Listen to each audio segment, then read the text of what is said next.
आप सभी अच्छी और प्रसन्न होंगे। चलिए आज हम पढ़ते हैं पाठ 14, मेरा बचपन। यह एक आत्मकथा है। करते हैं इस पाठ की शुरुआत। चलिए पढ़ते हैं।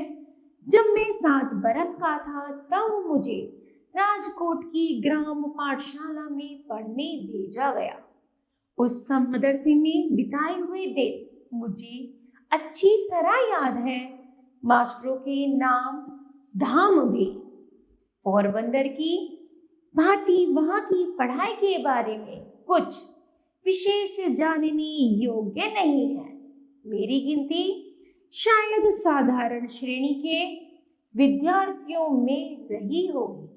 गांव की पाठशाला से कस्बे की पाठशाला में और वहां से हाई स्कूल तक पहुंचने में मेरा 12वां वर्ष बीत गया। तब तक मैंने कभी शिक्षकों को धोखा दिया हो ऐसा याद नहीं आता। मैं तब तक कोई दोस्त बनाने का स्मरण है। मैं बहुत ही झेपू लड़का था। पाठशाला में मुझे बस काम से काम रहता था। घंटा बजते ही घर भागना। भागना शब्द में जानबूझकर इस्तेमाल कर रहा हूं। कारण यह है कि मुझे किसी से बातें करना अच्छा नहीं लगता था।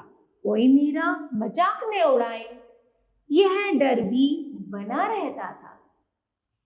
हाई स्कूल के पहले ही साल की परीक्षा काल की एक घटना उल्लेखनीय है। शिक्षा विभाग के इंस्पेक्टर चाइल्ड स्कूल के मुआयने के लिए आए थे। उन्होंने पहले दर्जे के लड़कों को 5 शब्द लिखवाए। उनमें एक शब्द मैंने गलत लिखा। मास्टर जी ने मुझे अपने बूट की नोक से चेताया, पर मैं क्यों चेतने लगा? मैं यह सोच भी ना सका कि मास्टर मुझे दूसरे लड़कों की स्लेट देखकर हिज्जे दुरुस्त कर लेने का इशारा कर रहे हैं, अर्थात जो मैंने गलत शब्द लिखा है उसको सही बताने का इशारा कर रहे हैं। मैंने तो ये मान रखा था कि मास्टर जी वहां इसके लिए तैनात हैं कि हम एक दूसरे की नकल न कर सके। सब लड़कों के 5 शब्द सही निकले। अकेला मैं बेवकूफ बना। मेरी मूर्खता मास्टर जी ने मुझे बाद में बतलाई, पर मेरे मन पर इसका कोई असर ना हुआ। मुझे दूसरे लड़कों की नकल करना कभी न आया। इतने पर भी मास्टर जी के प्रति मेरा आदर कभी घटा नहीं। बड़ों के दोष न देखने का गुण मुझ में स्वाभाविक था। मास्टर जी के अन्य दोष भी मुझे बाद में मालूम हुए, फिर भी उनके प्रति प्रेम आदर ज्यों का त्यों बना रहा। मैंने समझ रखा था कि बड़ों की आज्ञा का पालन करना चाहिए। जो वे कहें वह करना चाहिए। जो वे करें उसका काजी मुझे नहीं बनना चाहिए। इसी समय के 2 प्रसंग सदा मुझे याद रहे हैं। मुझे साधारणतः स्कूली किताबों के सिवा और कुछ पढ़ने का शौक नहीं था। सबक पूरा करना चाहिए क्योंकि डांट सही नहीं जाती थी, अर्थात वह उस कार्य में हमेशा सक्षम रहते थे जो स्कूल से उन्हें मिलता था, क्योंकि वह नहीं चाहते थे कि उन्हें कार्य न करने पर डांट पड़े। मास्टर को धोखा देता नहीं था, इसलिए पाठ पढ़ता था, पर मन अलसाता था। इससे सबक अक्सर कच्चा रह जाता था, अर्थात मन में तो आलस्य या मन नहीं करता था, लेकिन पढ़ना पड़ता था। और जब जबरदस्ती पढ़ाया जाता था तो जो भी हमारा सबक है या पाठ है वो सही से याद नहीं होता है। उस दशा में और कोई चीज पढ़ने की कहाँ सूझती, पर पिताजी की खरीदी हुई एक किताब पर मेरी नजर पड़ी। वह थी श्रवण पितृ भक्ति नाटक। उसे पढ़ने की इच्छा हुई। मैं उसे बड़े चाव से पढ़ गया। उन दिनों काठ के बक्से में अर्थात लकड़ी के बक्से में शीशे से चित्र दिखाने वाला भी दरवाजे दरवाजे फिरा करते थे।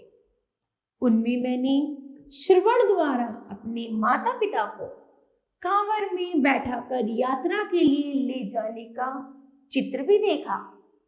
दोनों चीजों का मुझ पर गहरा असर पड़ा। मुझे भी श्रवण के समान होना चाहिए, यह भाव मन में उठने लगा।